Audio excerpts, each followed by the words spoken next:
Welcome to the pre-event webinar, Motivational Interviewing, Building a Foundation for Effective Patient Engagement. My name is James. I'll be your operator for today's call. At this time, all participants are in a listen-only mode. Later, we will conduct a question and answer session. I'll now turn the call over to Ashley Green. Mr. Green, you may begin. Thanks, James, and good afternoon, everyone. Welcome to the pre-workshop webinar for Motivational Interviewing. Again, my name's Ashley Green. I'm a project improvement specialist with Metastar down in Madison, and I'll introduce me in just a moment here. We're real excited about seeing all of you at the workshop next Thursday at the Hotel Marshfield.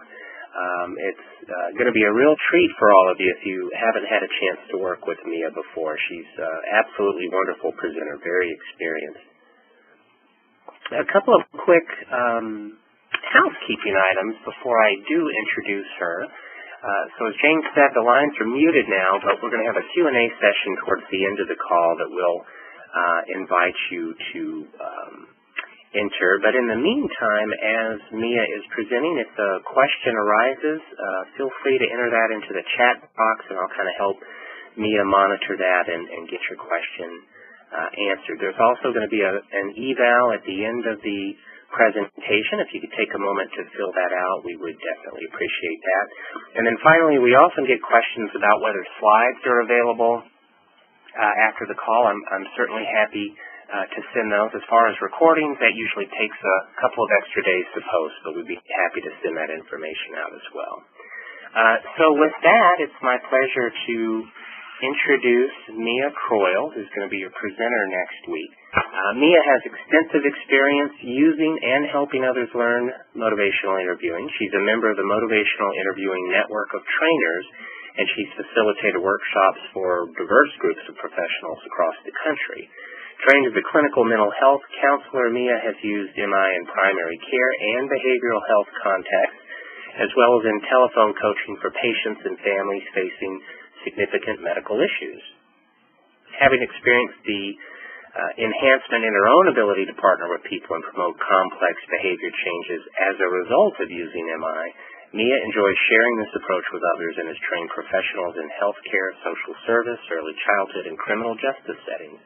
Mia has a master's in clinical mental health counseling from Valparaiso University and is currently the expert training program manager with the University of Wisconsin School of Medicine and Public Health Department of Family Medicine and Community Health. And with that, I will happily turn the floor over to Mia. Thanks, Ashley, and welcome everybody to our pre-webinar, kind of getting ready to learn MI webinar today. Thank you all for taking some time out of your busy day. The intention of this webinar is, like I said, to kind of help you get ready so that we can make the best use of our time when we're together in our face-to-face workshop. So what I'm hoping to do today is get some of the more me talking at you stuff out of the way, and then that will allow us to maximize our hands-on practice time and face-to-face interactive exercises time in our day together. So for this entire series, which includes the webinar today, the face-to-face workshop, and then there'll be a follow-up webinar as well, our goals for you are that hopefully by the end you'll be able to identify the 4 key domains, or the parts of the spirit of motivational interviewing, and sometimes that's also referred to as the style of motivational interviewing. We also hope that you'll be able to use the 4 key skills in MI at least a basic level. We're going to spend some time doing some skill development exercises in our time together in the face-to-face workshop. And then I hope to offer you a variety of different MI strategies that at least one of which would feel like something that you can take and apply to your day-to-day work, the people that you serve every day, the clinical settings that you're in. So hopefully there'll be something in the smorgasbord of strategies I offer that feels like something you want to take home and go and put into practice. And then we're also going to work on helping you think about how do you want to continue to move forward in MI, because what we know is that it is a sort of complex developmental process to acquire these skills, and one workshop, unfortunately, is not enough to get you all the way there. So we're going to get you as best of a running start as we can, and then help you think about how you want to continue to learn and grow if that's something that feels important to you. On this webinar, I hope that we will have time to cover a little bit about the evidence base and the sort of historical development of MI, why we call it an evidence-based practice.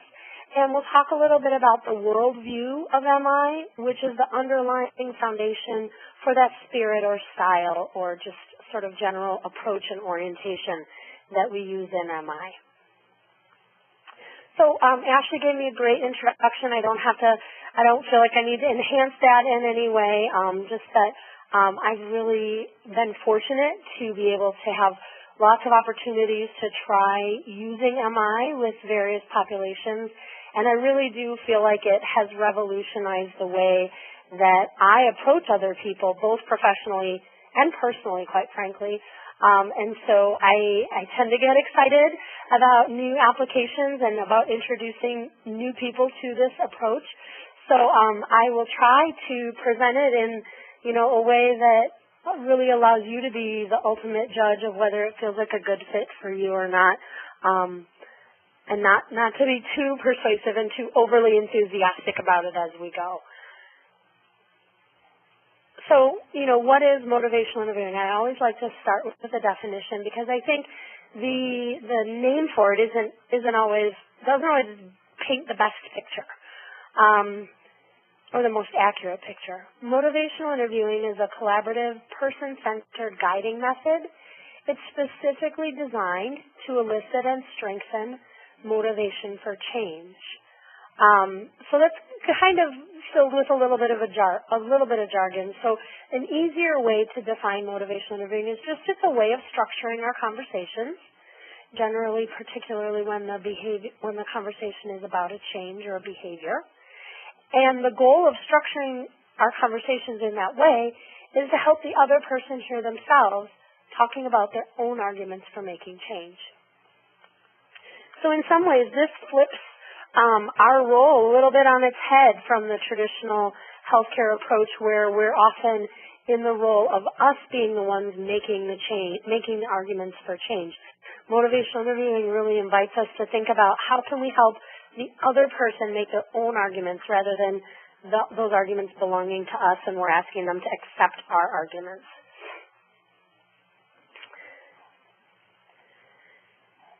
So where motivational interviewing kind of sits on that continuum, if you think about ways of interacting with people, we could be very, very directive. And, the most extreme on that continuum is just barking out orders and telling people what to do.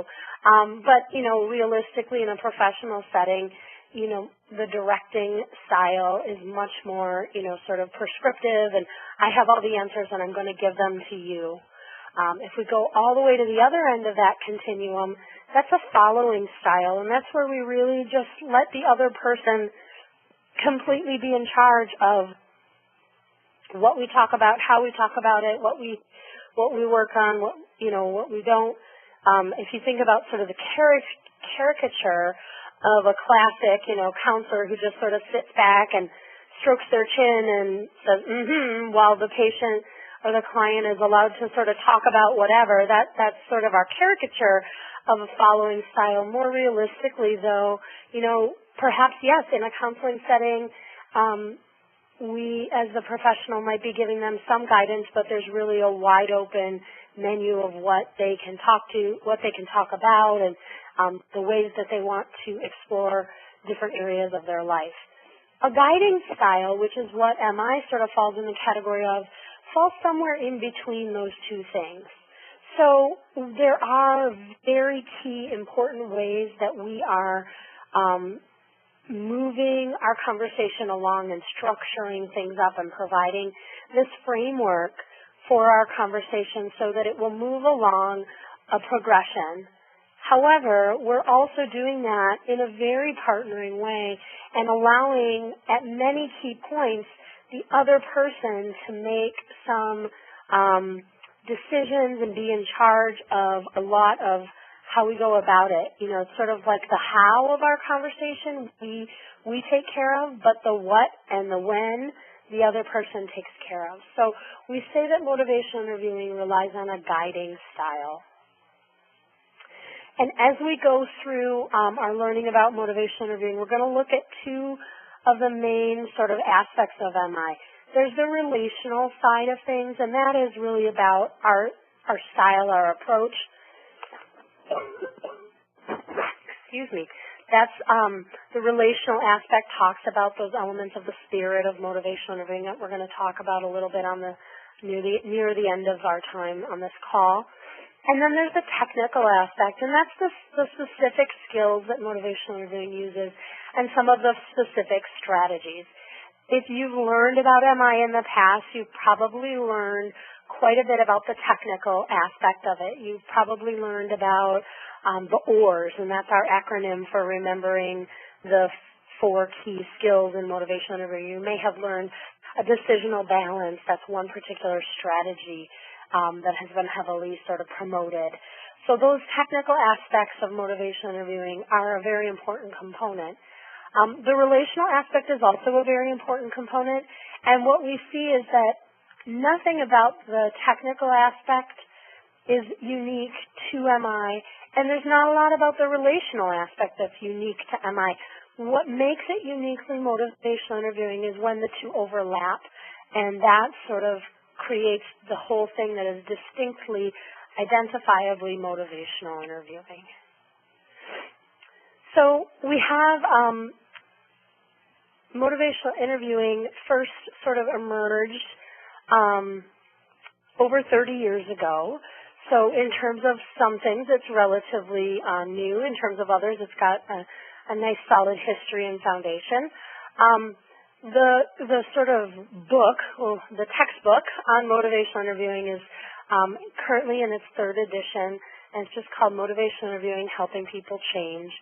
The 2 original authors and architects of motivational interviewing are William Miller, who is a psychologist out of the University of New Mexico. He's technically retired now. And Stephen Rolnick, who's a health psychologist from Wales. And so they got together and sort of fleshed out their thinking about this thing called motivational interviewing. And the first edition of this book emerged about 30 years ago. Well, it's beyond 30 years ago now. So in the current 3rd edition, they're referencing over 25,000 articles that cite MI, and there have been over 200 randomized control trials. When this book first came out, which I believe was in 2013, this 3rd edition, there were some significant changes from in the decade since the 2nd edition.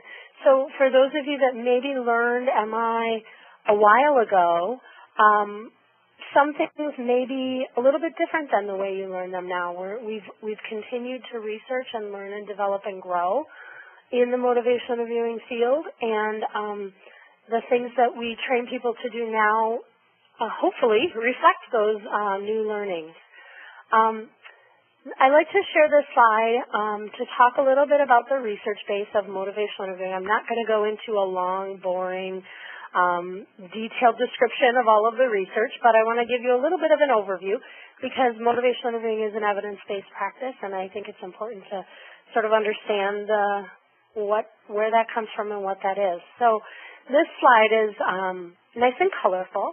It talks about the studies, the randomized control trials of MI, and if you look, the first column there in your bottom left-hand side of your screen is the first few studies that emerged talking about motivational interviewing or looking at motivational interviewing. There were 6 of them in the late 80s, early 90s.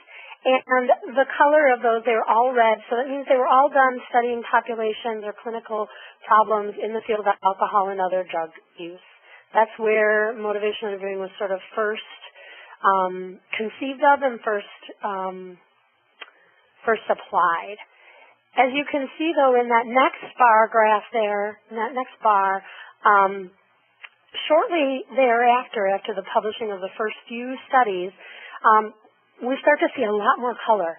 So we've got 36 studies out in 95 to 99, and quite a few new areas where they were exploring the usefulness of MI. So pretty quickly people said, wow, if it works in the alcohol and drug treatment field, that is traditionally a pretty challenging population, a pretty challenging clinical problem. I wonder if it'll help with this other current clinical challenge that I have with the population I'm studying. So we saw applications in dual diagnosis, gambling, offenders, so that talks about use in the criminal justice population, eating disorders, treatment, adherence, and retention in general, smoking and tobacco, all the way up, health promotion, psychiatric issues, diabetes, cardiac, HIV, STD risk. And so in that second bar there, all the way up through family issues. And then as you can see, as the bars continue on our graph, we just start adding more and more colors and getting more and more studies. Now this graph ends at 2009, so we've got almost another decade's worth of studies that have happened. And if our graph continued, we would see that there's a lot more colors been added, and a lot more studies have been added to the sort of foundational research in motivational interviewing as well. So for me, I don't care how many studies have happened. I just want to know, what do the studies tell us? So what we know overall, what are some claims that hold fairly true across all the studies, is that motivational interviewing in general improves retention, adherence, and outcomes across a wide range of behaviors. We know that it does generalize fairly well across cultures. It's also not just something that's used in the United States, in English-speaking populations. The network of trainers that I'm a member of is an international group, and motivational interviewing is currently being used and trained on every continent and used in hundreds of countries. There's a large population of Spanish-speaking practitioners and trainers in motivational interviewing, as well as there's a large French language contingent, and the Nordic populations, Nordic countries have a pretty strong emphasis in MI as well. It's emerging a little more. It's being used in South Africa pretty regularly as part of HIV/AIDS prevention work, in part because Steve Rolnick, one of the founders, actually grew up and spent part of his life in South Africa, so he has quite a few connections there. But it's also being used and applied in several Asian countries as well. One of the questions I often get is about using it with people who speak languages other than English. And what I can tell you is that, using it when you're using it in English and it's being translated is a challenge. I've worked in a couple situations where that had to happen. And just like doing anything else across different languages, there's an added layer of complexity, but it has been done. And for people who speak languages other than English, I know that it's used pretty fluently in other languages. There are, of course, some adaptations that we have to make when we're working across other cultures. We also know, and the studies are pretty clear on this, is that relationship matters, and that's not unique to motivational interviewing.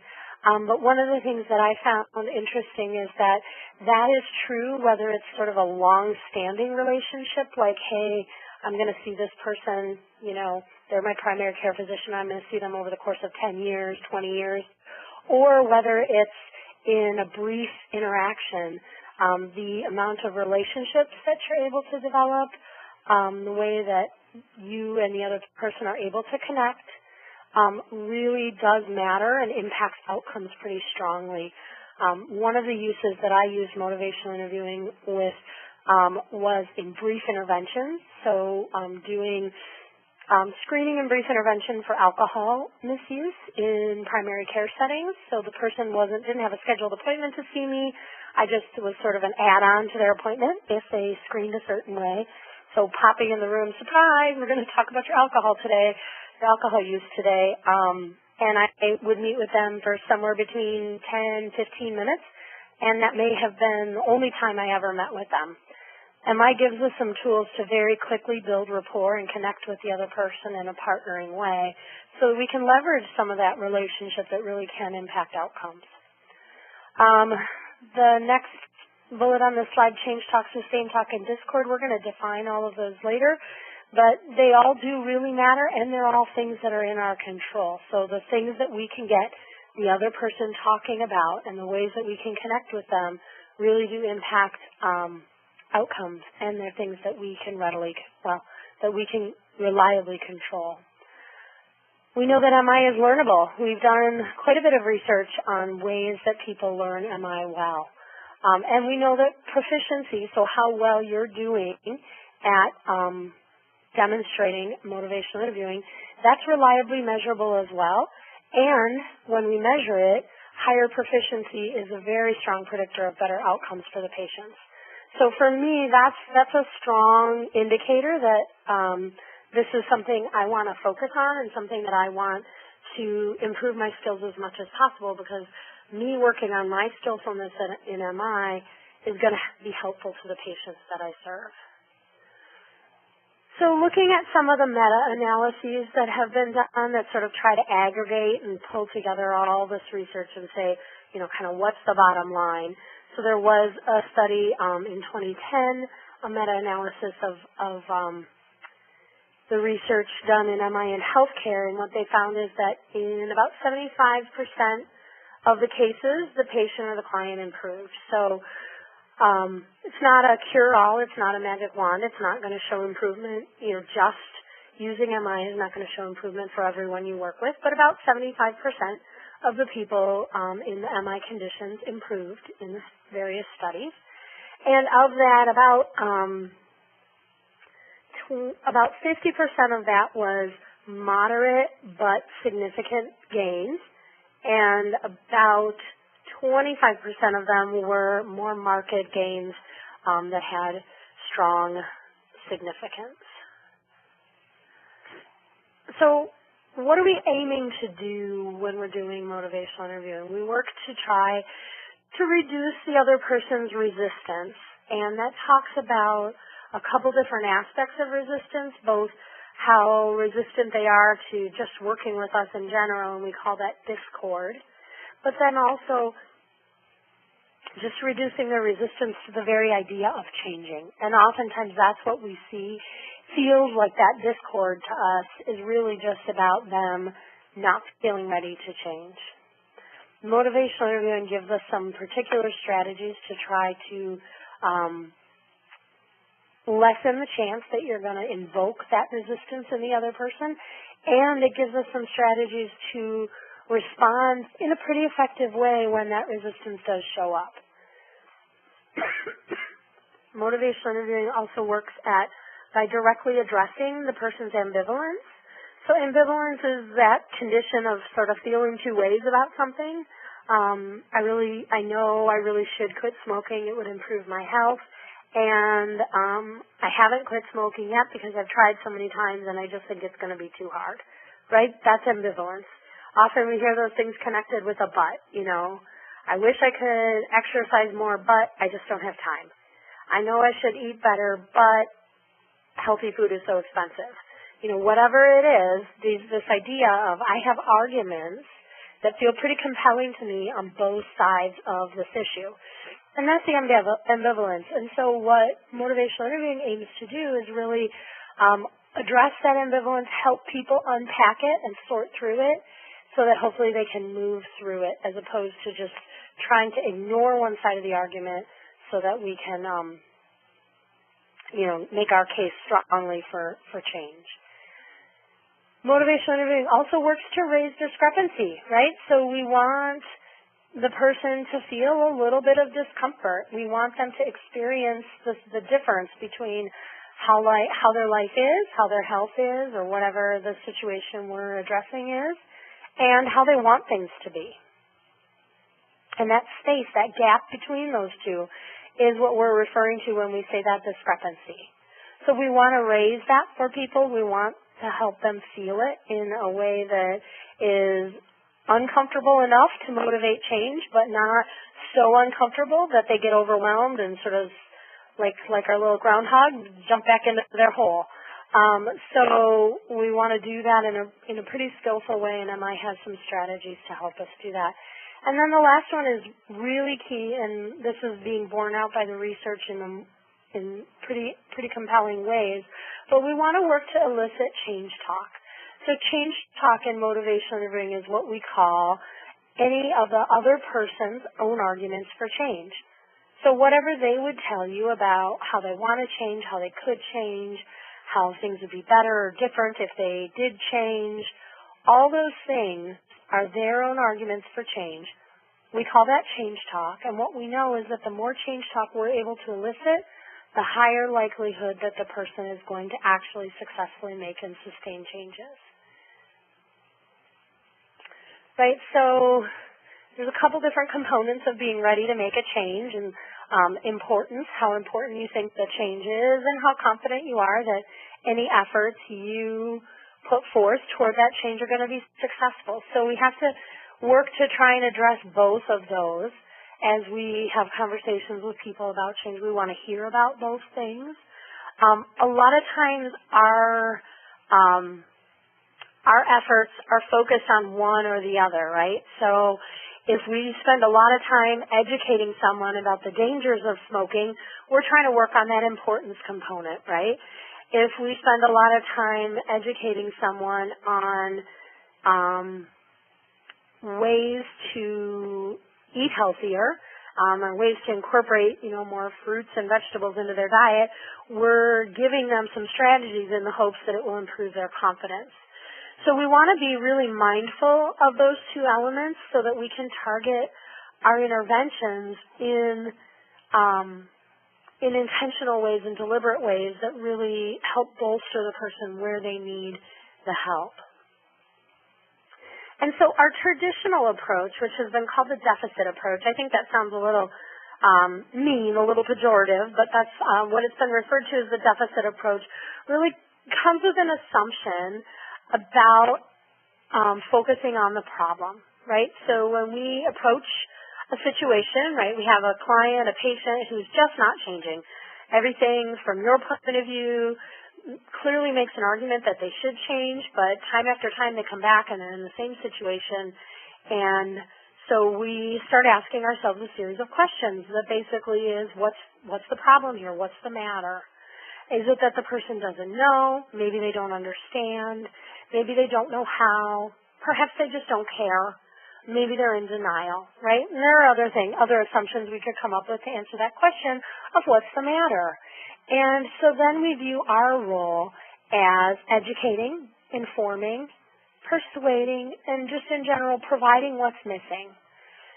So one of the drawbacks of this approach is that the implication in looking for what's the matter is what's the matter with you, right? So we're focusing on and subtly sending the message to the patient that there's some flaw in them and there's some error in their behavior and their competencies, and we sort of are putting ourselves in this one-up position of having a lot of power over them and a lot of superiority over them, and really saying, you're a glass, you're half empty, and I'm going to be the faucet, and I'm going to be the one who fills you up.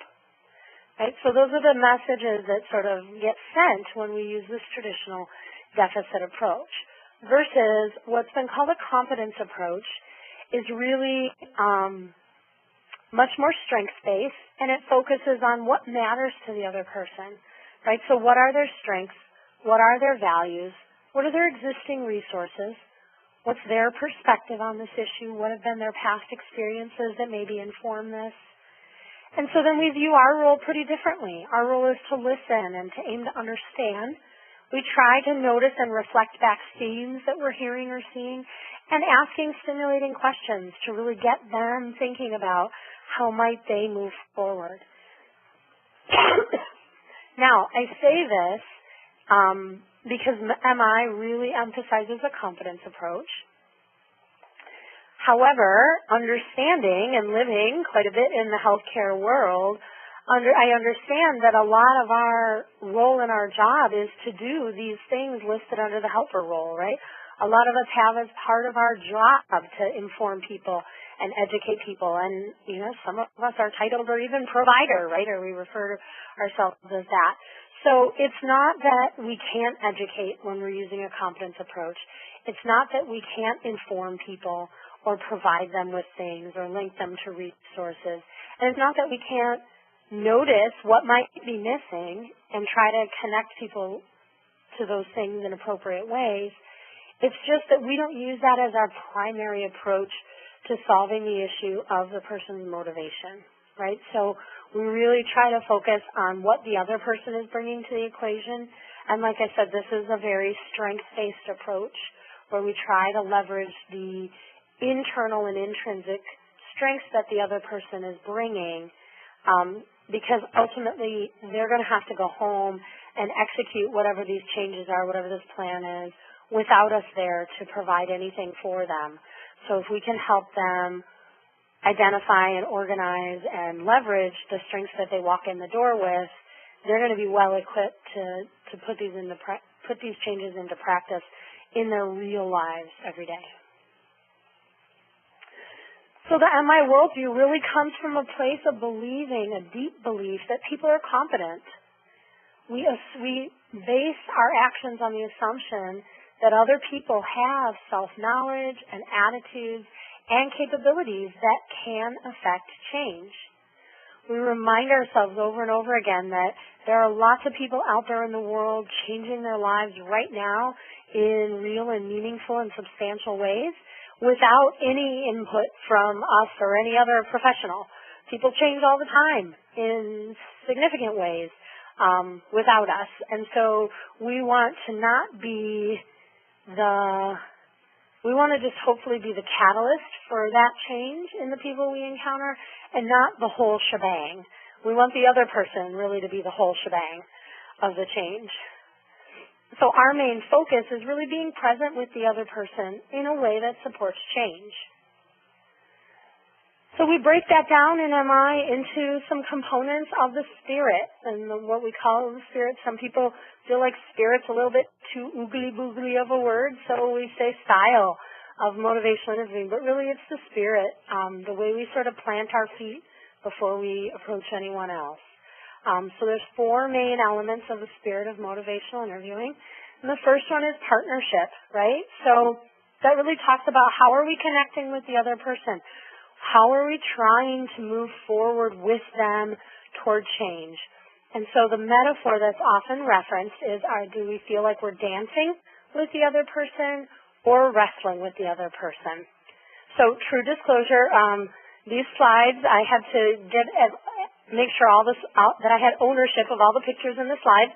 So yes, this is me dancing with my daddy at my wedding, and the little wrestler dude, the one in purple on top, that's my son, doing his best to not establish partnership with another little kid there in his wrestling, his short-lived wrestling career when he was 5. So, but really, you can imagine when you think about the spirit and the feeling of dancing with someone versus the feeling of wrestling with someone, you know what that feels like. And so in our partnership element of the motivational interviewing spirit, we want to try to feel like we're dancing with them.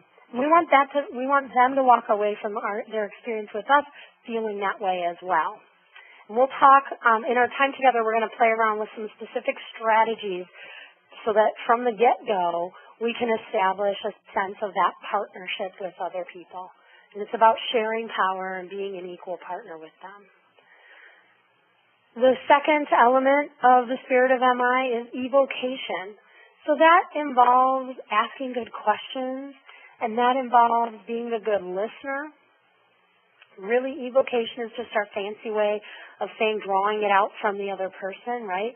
So we want to do as much as we can to hear from the other person, their perspective, their insights, their input. And it's not about, sort of having a checklist of yes or no. Our sort of finger to the wind test about evocation is, did it feel like we were in dialogue, or did it feel like I was conducting an interview with a checklist, right? So recognizing, again, that in healthcare we often have our checklists and we have a lot of information that we need to collect from people. And sometimes it helps to just draw a clear line between that element of our interaction and the other elements of our interaction and say, I need to collect some information from you, and then I'm going to really want to hear from you. And sort of separate those two and be transparent about the fact that some of what you're going to maybe do in your time together feels a little more checkboxy, and that's not the whole of your interaction. So we'll also, in our time together, talk about some strategies that can really get us some traction on that evocation element. And then acceptance, right? So the element of acceptance talks about basically two components. One is that strength-based approach where we're really trying to see and notice and call out the strengths that we see, the goodness that we see in other people. This can be challenging, particularly because when people are faced with changes that are hard for them in some way, they don't always lead with their best self. So they may be showing you the more challenging elements of their personality. They may be showing you some difficult behaviors, and we want to always be accepting that that is a part of them, and accepting that there are other parts of them, and sort of always be on the lookout for those strengths and the positives that the other person brings. The other element that's very important in our acceptance element of the spirit is this idea of supporting the other person's autonomy. And that's what this picture references, right? Up to you. It's your choice. You decide. And so this really involves recognizing that, whether to change, how to change, when to change, all of those things are ultimately decisions that reside with the other person. And so it's pretty easy to get very caught up in our own values and our own decisions and to sit from our vantage point and think, this person absolutely has to do this. When in reality, it totally is their choice. There's going to be maybe some things happening in their life that they don't like very much if they don't do the things that we're hoping they'll do. But ultimately, those things are their choice. And so reminding ourselves and also reminding the other person by saying things like, we're going to talk together, and my job hopefully is to be a resource for you and help you look at things from possibly a new perspective and help you really examine this. But ultimately, what, if anything, you decide to do is up to you. And saying things like that out loud can really help bring some of the defensiveness down from the other person and help them feel comfortable partnering with you and considering the change that's on the table. And then the last element of those four in the spirit of motivational interviewing is compassion. And really, compassion was added in the third edition. It's always been there sort of as an unspoken, but it doesn't go without saying anymore as the evidence has come in about the power of some of these strategies and approaches in motivational interviewing. Our ideas about where it should and shouldn't spread have been tested a little bit, and so we really don't want to use it with the intention of selling things or those kinds of things. So compassion was added in, and so we know that compassion is just doing things in the best interest of the other person. I can tell you an example of this. It feels a little diffuse, but an example of this is, I as a trainer of motivational interviewing have been approached by a health club, and they wanted all of their membership people to get trained in MI because they thought that it would be really productive as they're out in the community promoting their health club to be able to use MI in their conversations with people to get them to join their facility. Now, in theory, right, talking to people about all the ways that they want to exercise more and using MI to have those conversations not a bad thing. But using them to a specific end for one particular business to make money, I felt like that was a little too ethically dodgy, and so I had to turn them down.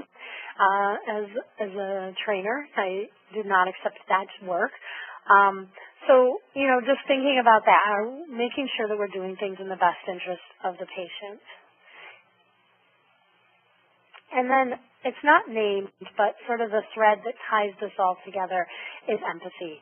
And in motivational interviewing, we really look at empathy as trying to understand the other person's perspective, sort of looking at things from their point of view and showing that through some of our skills, namely our reflective listening, but showing that we're trying to understand their perspective and trying to honor and value their perspective as the most important perspective in the process. So as we go through motivational interviewing, there are 4 processes that are outlined. And we pretty reliably can see our interactions with people going through these 4 steps. However, these 4 things are both sort of logical, that we would start on the first step of engaging and then take a step up into focusing. And we know that they're also recursive, so all of them are interwoven, and sometimes, I'm going to go back, right, sometimes we've gotten up to the step of evoking, and we may realize that we need to go back and focus a little more on engaging or revisit our area of focus in a different way. So sometimes we dance up and down these steps a little bit like Ginger Rogers and Fred Astaire sort of dancing up and down the staircase in some of those old-time dance movies. So in engaging, we really look at this as our relational foundation for the work that we're going to be doing together. So we work to establish a collaborative working relationship with the other person. The 20% rule has been proposed. It's not a hard and fast rule, but the proposal has been put forth that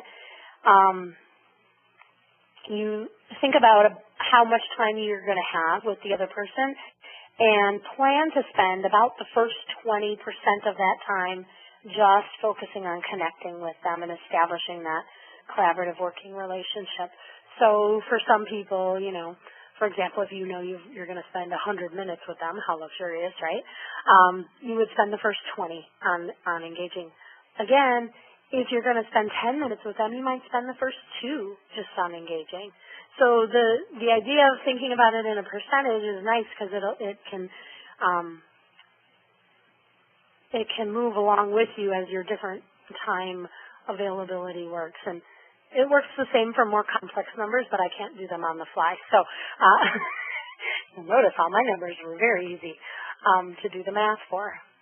One way that I've seen groups put this into practice was I heard I worked with a group of medical residents, and they decided that for the first about 2 minutes of their interactions with people, they were going to very consciously not log in to their EMR, not be facing the computer screen, but really try to position their body and give all of their nonverbal attention to the patient. And then, they said I can always go back and collect that information that the EMR is wanting, and I know I can remember about 20% worth of whatever they're telling me, or about 2 minutes worth of whatever they're telling me. So they, as a group, decided that was something they were going to try to sort of put that 20% rule into action. So you can think about the context that you work in and what might make sense for you. The second process of the 4 is focusing, and that's where we really work to develop and maintain a specific agenda. That, depending on your context, that may be completely set or it may be completely wide open, right? If you work somewhere where over the door it says smoking cessation clinic, it's pretty clear and everybody's generally on the same page that when they walk in and show up for an appointment with you, the agenda of what you're going to be talking about is quitting smoking. Now for other people, like if you're talking about managing diabetes, underneath that complex sort of frame, there are lots of different behaviors that you could be focusing on. So you could be focusing on diet, you could be focusing on physical activity, you could be focusing on medication, you could be focusing on reviewing labs, you could be focusing on, the other appointments for, foot check or eye checks, you could be focusing on testing and recording your numbers, right? So there's lots of different things that you could be focusing on underneath the big umbrella. And so focusing is about really zeroing it in onto a specific behavior change. And the reason you have to focus it in onto a specific behavior change is then you get to evoking. And so evoking is really trying to draw out the person's arguments for making a change in regards to that behavior. So if you haven't mutually decided on what that behavior is yet, it's pretty hard to then start drawing out arguments for it. And then in the evoking, right, we're going to be trying our best to evoke change talk. We're going to practice and look at lots of examples of ways to evoke change talk from the people you work with in our workshop together. And then we already talked about change talk. We already defined it as any speech that favors movement toward change. And then the last of our 4 processes, which isn't necessary for it to be called MI, is planning. So a lot of times we like to get to planning. It feels good. It feels like we've sort of tied a nice little bow on the end of our motivational interviewing work with someone if they walk out the door with a concrete plan. And what we know is that if we don't get to a plan, sometimes the most appropriate plan for some people is think about it some more, right? So we can give them some ways to do that in a more concrete fashion, right? We can give them some strategies to do that thinking out loud with other people or through journaling or et cetera. Give them some particular questions to consider or notice out in the world. But sometimes we have to sort of let them go out in the world and contemplate these things and look at their life in that way without a plan. However, if we do planning, we want to remember all the stuff that's come before in terms of the spirit. So what I see pretty frequently when I listen to audio recordings of people doing MI is they're really good in partnering and they let the other person's experience take priority, and then they get to planning, and all of a sudden it's like, woohoo! Now I get to bust out all my knowledge, and they say, now what I think you should do is this and this and this and this and this, and all of a sudden the dynamic really shifts into I'm going to be the expert and I'm going to tell you what to do.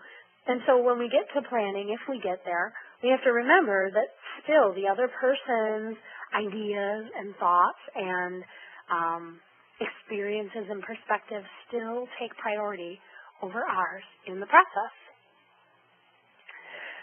All right, so that goes over what I had hoped to cover today on our call.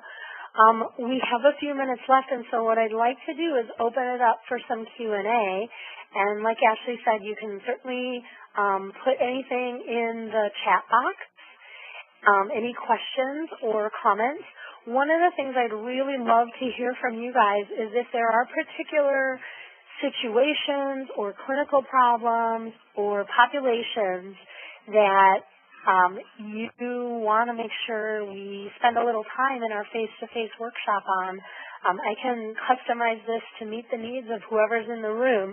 So let me know now or via the contact information that you have on your screen if there are things that you want to maybe see an example of or want me to incorporate into some of our exercises, things like that, because we can certainly do that. This is your time, not mine. I mean, it's my time too, but it's more of your time.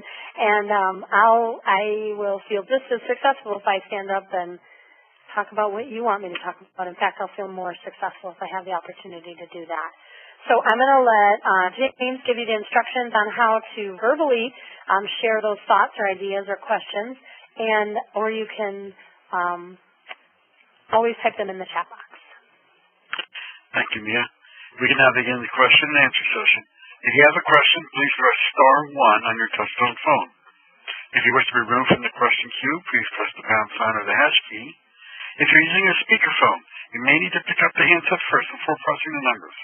Once again, if you have a question, press star 1 on your phone.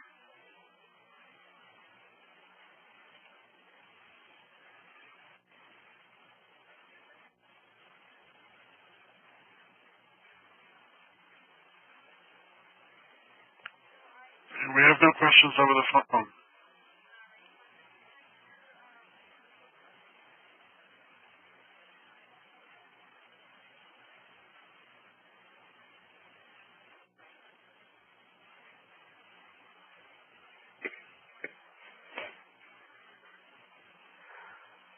All right. So what I'm hearing from your silence is that you are willing and ready to show up and just be putty in my hands and do anything I want you to in our face-to-face workshop. So I'll try not to laugh too diabolically at that.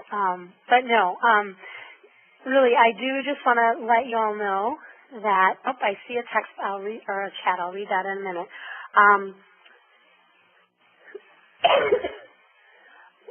What I do want to let you know is that our workshop together will be highly interactive, so please, wear comfortable clothes, do, whatever you need to do to be comfortable throughout the day, and come ready to interact with one another. Let's see here. So the question, in a SNF, I'm going to guess that that's Skilled nursing facility. Skilled nursing facility. That's what I was going to say. An issue that I would like addressed next week would be helping people who are so compromised with their respiratory status that they can hardly get outside to smoke, yet insist on smoking despite the risks. Yeah, it's so hard because from our perspective, it's like, why are you doing that? We can see all that damage. So we'll unpack that a little bit. And then we also have take a look at the pediatric, especially teen population for next week. I have definitely some things I can add in there about that pediatric and teen population. There's some nice ways that MI has been and is being used with teens. I have some experience with that, and it really maps on super nicely with some of their developmental tasks. So it's well suited for that population. And I will definitely include some, maybe an example of that where we can see that. I'll look for one at least. So as you think about other things that you'd like to see or talk about in our time together, dietitians and diabetes educators. All right, good. Well, we definitely have some stuff about that. So shoot me an email if you think about other stuff you want to make sure we touch on and include for our time together. And that's the end of what I have. How to use it in the telephone. Yeah. It's hard. I've done it, but it's hard. But we will talk about that. I'm jotting these down as we go.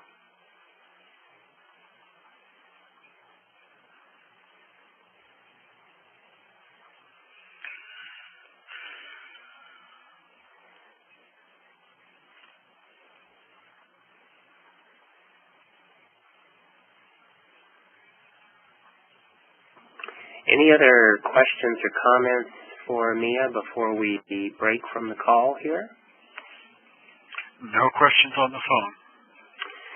All right. Well, folks, if you come up with those, of course, you have Mia's contact information. Of course, she's the best one to go to for the MI content, but if there are logistical questions, feel free to contact me as well. You should already have that information. And with that, I think when we end, there'll be a brief eval for you to take. We'd appreciate if you'd just spare a couple of moments to fill that out. It's very useful for us. And aside from all that, we will thank everyone for joining the call today. Special thank you to Mia, of course, for another great webinar. And we look forward to seeing everyone next Thursday at the Hotel Marshfield. Very good. Thank you, ladies and gentlemen. This concludes today's conference. Thank you for participating. You may now disconnect.